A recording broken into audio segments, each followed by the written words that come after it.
So just hear me out, okay? As you've seen from the thumbnail, series looks a little weird, has a little bit of childish animation, but just trust me, it's a good show. Now, if you're willing to just take my word for it, I would recommend just check out Centaurworld. It's a short series. It's 17 episodes and one movie. It is pretty good. I very much enjoyed it, and I think it's best to go into Centaurworld as blind as possible. But if you aren't willing to take my word for it, then I can give you a little bit more information or give you an idea of the kind of show that it is that would make you want to watch it. If you've seen shows such as like Gravity Falls, Adventure Time, Steven Universe, Craig of the Creek, Amphibia, etc. Animated shows like that where they have a formula, where they have, um, seemingly random episodes that are just like one-off episodes, but then like it slowly builds the lore into this grandiose story that then executes a deeper plot by the ending. That's Centaurworld. It's one of those types of animated series. Now, if that's still not enough for you to just, hop into the show, then I will, give you a brief synopsis of the series as a whole. So, Centaurworld is, if you don't know this term because you don't watch a lot of anime, it's an isekai, which is a genre of media where it's a character who is transported from one world to a different world. It's usually in animes a lot, which is where the name obviously came from.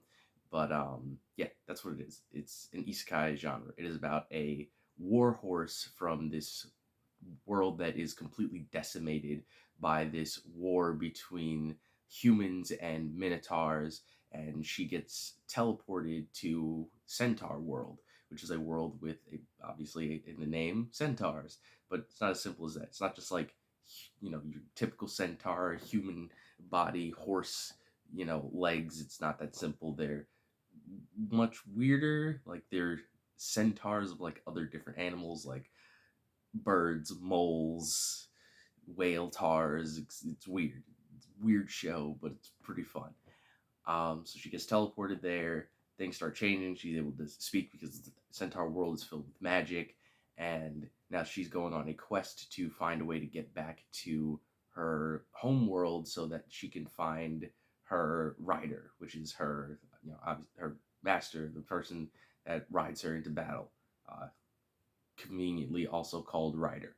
Um, so now that's where her journey begins. She's trying to build the pieces of this artifact that she has so that she can open a portal to get back home so she can find her rider. Simple premise, pretty interesting. It's really wacky, it's colorful. It's also a musical. I don't want to forget to mention that, so it's not as jarring. It is a musical show. Musical in the vein of like how Steven Universe is a musical.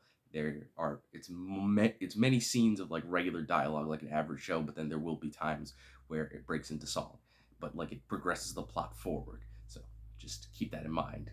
Uh, yeah, I really did enjoy Centaurworld. It has a lot of weird, quirky characters that do have some depth to them, which I think is interesting. Um, the I just I think the biggest flaw I'd probably have with this series is time.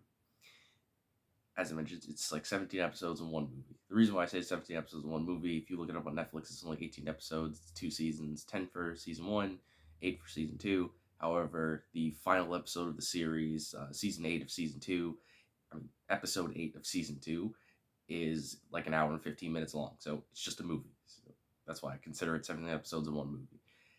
It doesn't have enough time, in my opinion. It gets its point across, it gets the story across, it has it has a proper ending. However, unfortunately, it's another series that Netflix has, cut untimely because it's very, very short. That is probably the biggest flaw that I have with this entire series because every issue that I would probably say I had, like, emotional beats not getting off properly or storylines seeming like they come off rushed or, just things happening, cramming stuff in too fast and everything like that. It just all boils back to the fact that it doesn't have enough time. Like, like I said, it's like, so between the 17 episodes, if you like, it's like, what, maybe like 15 hours of television. Like That's not a lot. That's not a lot. Like, you take your typical live action show with like a 40-minute episode. 15 hours is barely like a season and a half of any other television show. Like, it's a damn shame. It really is, because the show had a ton of potential, and if it had more episodes and more time, I definitely could see this being like a really good classic. But didn't get that because, as I mentioned, timing is just the biggest issue. Just it's like, okay, yeah, because like, even in season one, I had a feeling that like it had a pacing issue, because it's like season one, every single episode mattered for the most part. Like everything like progressed the plot forward. However, the issue with that is the Centaurworld is an adventure series, so it's like, okay, this is supposed to be like an elongated adventure, but like it's happening within the span of 10 episodes. So it's like, okay, everything's kind of like moving a little bit quick here, but it's still flowing properly. I get it. I think season one is better than season two in my eyes because they didn't have the same pacing issues. Season two had less episodes, less time, and they had to wrap up the entire story. Season one, I felt like they were able to like flesh it out the way they felt like it, but still managed to get to the point to progress the story faster, which works in my eyes. Um, get it, I guess getting into more of the deeper plot of the series without getting into any spoilers yet. I love the main antagonists of the story. They are probably one of the best characters in the entire series, and I really wish I could have just like had more of a mystery and build up to this character, because they do that in season one. There's mystery, smoke and mirrors about like who the big bad is and leading up to their reveal. And I thought it was really cool. I very much enjoyed the main antagonists. They have a terrifying design. I love it so much. I'll talk about more what the design looks like in the spoiler section. So if you haven't seen the show, you can check it out for yourself. Um, just don't look at the Netflix thumbnail. Netflix does this a lot. Sometimes they will put the thumbnail for the show will be a spoiler for the series. I remember, tangent a little bit, a few years back when Netflix had Durarara on their channel. I think the anime Durarara is still on there. The thumbnail for it is at least it was, I don't know if it still is, it was the serial killer that like half of the show spent trying to find out who this person was. It was a major mystery in the show, and the thumbnail was just the answer to that. And it's just like, why would you do that? Why'd you do that? It's very messed up. Anyway, back to Centaurworld. Yeah, love the antagonist. All of the characters in the show are pretty interesting and entertaining, in my opinion. I had a good time watching all of them, learning more about the world. It's just felt kind of small. If that's one thing I can't complain about the series, is that it feels very small, in that, like, I guess they didn't have that great of an animation budget. It still does look nice, but I feel like they worked within their budget to make the show look nice. Is that when you get to Centaurworld, it's filled with a bunch of different characters and it's colorful and everything like that, because they spend most of their time there. But then we get to Earth, it's like, okay, they're supposed to be like, I understand it's a war torn planet, but humanity's still fighting back. But you rarely see any humans outside of the two main ones that you need to care about, which are the general and Ryder. And it's like, okay, where's everybody else though? Like, it's supposed to be like an army that's supposed to be fighting this giant army of minotaurs, and even if we're like on the ropes, I need like visualization. Even when you do see the army, it's like a shot. They're like a small battalion. There's barely anyone there, which is like, okay, I get it. You worked within your budget here, but kind of breaks the illusion a little bit when you're trying to see all of these characters. But at the end of the day, if you do, as I mentioned, like series like Steven Universe, The Owl House, Amphibia, Adventure Time, etc., then I think you will like Centaurworld and you should give it a shot. I'm about to get into the spoilers momentarily, but yeah, I would recommend it. I wish Netflix didn't, give the show so little episodes. I would like to learn more about the behind the scenes if that comes out in the future, but it's just too short for its own good. Like, it definitely deserved more. Like, it had a lot of good writing. It was very funny. The action that was in it was very good. Like pretty much all of the characters. I did like all of the characters, even the ones that I don't like on a personal level. I liked his characters. So I just wish it had more episodes. Like if this was like maybe like 50 episode series, they would have had more episodes to like build up the mystery and everything like that. And I feel like it could have impacted a lot more. Or hell, even be like how some of the other series I mentioned are. They have like over 100 episodes. Like it would have been a grand adventure with like this little bit tidbits of lore and everything sprinkled throughout. I feel like that would have been really cool. But at the end of the day, Centaurworld short series, very enjoyable, and I hope you check it out for my recommendation. Now I'm going to get into the spoiler section so I can talk about things that I feel like you need to experience for yourself watching the show and things that I just personally really enjoyed about it. So if you don't want any spoilers, then I would suggest you leave right now. So here I go. Uh, as I mentioned, I loved the main antagonist of the series, the Nowhere King. He is so cool, and his design reminded me of like something from like Eldritch Horrors or like Bloodborne. Bloodborne was the first thing that popped in my mind, and that takes a lot of designs from like Eldritch Lovecraftian things. So that's what he gave off. He's like this weird sludge monster with glowing green eyes and a skull for an elk skull for a head and antlers. He's got like multiple arms that like crack and dishevel and like break apart and everything. I'm like, man, that's cool. He's like this massive being that just like flies around, tearing things apart, leaving sludge all over the place. He's just gross and cool at the same time. I do wish they would have done more with his design though, like because there is a distinction within the animation between Centaurworld and Earth.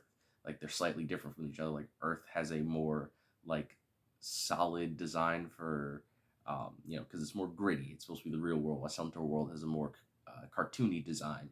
But I kind of wish they would have went with like a different design for the Nowhere King, like something that looked like really more horrifying, maybe more detailed if they were able to do that. That is one gripe I will say I have about it. I think his design is really good, but if they would have went with like a more horrifying design, like they put more detail into the way he was drawn and everything like that, I feel like that would have been really, really cool. Um, but yeah, I love his character.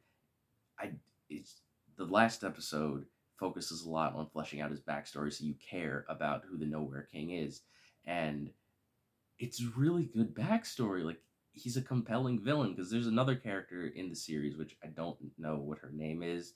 Um, she was the love interest of the Nowhere King. She's this weird human lady that lives on Centaurworld. She shows up in like the second or third episode, and you're like, okay, who is this lady? Like, why is there a human on Centaurworld? It's weird. I would like to learn more about that. And then in this final episode, you learn the entire backstory.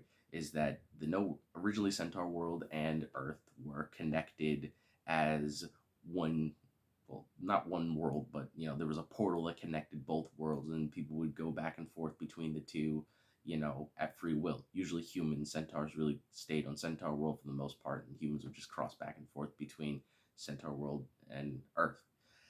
And she was a princess there, and the Nowhere King was an elk centaur who fell in love with her. The two of them were very close together. However, centaurs were kind of discriminated against by most of the humans, which is something they touch on lightly because they didn't really have the time to flesh it out completely with like a whole backstory and everything like that, or even like have centaurs come to Earth after the worlds get reconnected at the end of season 1, and you can see how humans kind of discriminated against the centaurs. Like we didn't really get much of that, but that would have been a nice exploration for character development for when this backstory came to be. So the Nowhere King, in his original elk tar form, wanted to be with the princess. He wanted her to love him, so he went and did a science experiment that basically split him in half. One half being human, the other half being an elk. So his human half went off and married the princess and, lived a wonderful life. However, the elk half still retained all of the memories of the Nowhere King. So it wasn't a situation where it's just like they split and the human half has the, cognitive process of the human who cares about all this stuff, and the elk half is just like an animal, like a mindless animal that all it does is like eat and survive and sleep and everything. No, it wasn't like that. Their mind literally just split. So now both of them had the same memories and the same affection and love and will, the same desires, but now one is a human that can fulfill those desires, and the other's an elk who is now tormented at the fact that he has no place to exist anymore because he's not a centaur anymore, so he can't go back to his friends and family in Centaurworld, and he's not human, so he can't converse with the humans. He's just stuck as an animal with nowhere to go, which is where his name inevitably comes from. So the human half of him marries the princess and is living a happy life, but the elk half is tormented. And then he's just like, all right, listen, we made a mistake. We didn't even try to see if she would love us as one whole being, and now I'm being tortured while you're living a happy life. This isn't working. And obviously, the human half's like, well, screw you. Like, I put in all this work. I turned myself into a human. I got everything I wanted. Just because you're not happy doesn't mean I shouldn't be happy. And this is where the rift between those two characters comes from. And then the human half traps his elk half in a prison because the two of them are magically connected. If one of them dies, then so does the other. So he trapped his elk half in a prison for a decade. And then once his elk half was freed, he went back to Centaurworld and then created the army of minotaurs that have been terrorizing Earth. And the more minotaurs he created, it disheveled and destroyed his body, and that's what turned him into this giant sludge monster, and that's how he became the Nowhere King. And then he started terrorizing Earth, you know, as a revenge method against his human half because he can't kill him, but you know, you can destroy everything else that they care about if you can't harm them specifically. You know, supervillain tactics. That's what you got to go for. Um, so after that, it's like, well, crap, this is interesting. I'm sitting here, I'm like, man, this is really good. I'm enjoying this. This is a very well made story arc. And I'm just amazed that, like, because I want to say, like, at best, this story, like, because obviously this backstory is chopped up throughout the hour and 14-minute series finale. I don't know, maybe it's like 30 to 40 minutes is the backstory of the Nowhere King, like, separated in the episode. So, like, they were able to tell this compelling story with like 30 to 40 minutes that made me love this character. Like, he's probably like I said, the best character in the show. And it's just like, man, it's disappointing that like they had to do this in like this special format to like crunch it together instead of just, giving little tidbits and everything like that. But I guess, it is what it is. Can't really do anything about that. Um, I think I don't know. I'm torn between two other characters.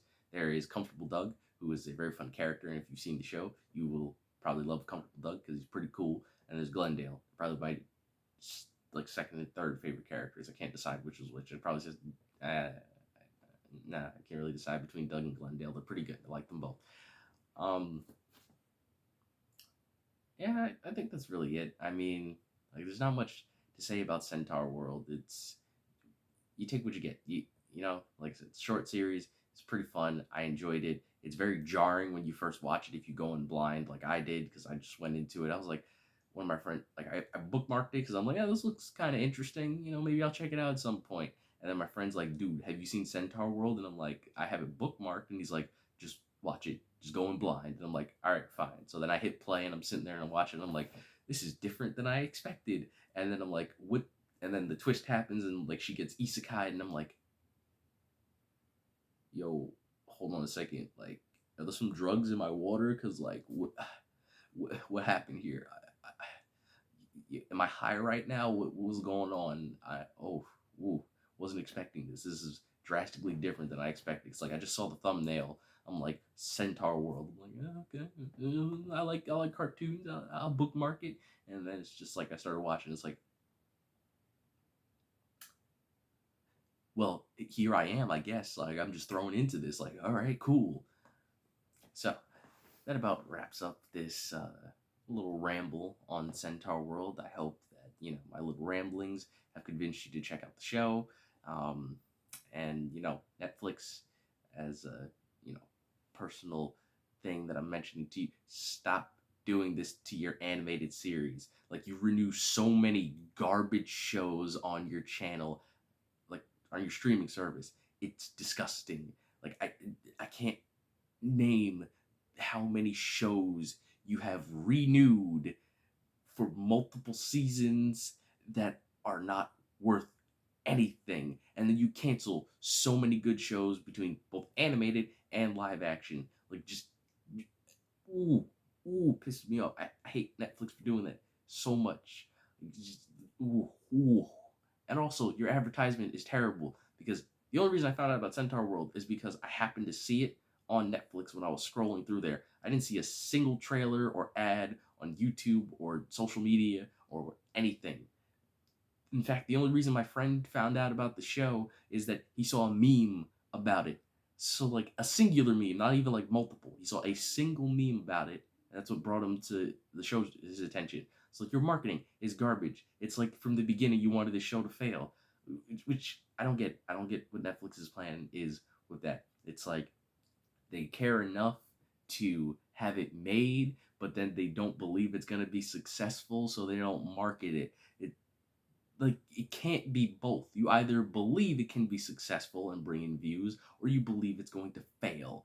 It can't be both. It doesn't work that way. It's a contradiction. So I just wish they would stop doing this with their shows because they end up having a lot of quality shows created and then they end up flopping or failing because I didn't mention this in the non-spoiler section, but I will mention it here. Centaurworld came out in July, and the second season came out like 2 weeks ago from the release of this video.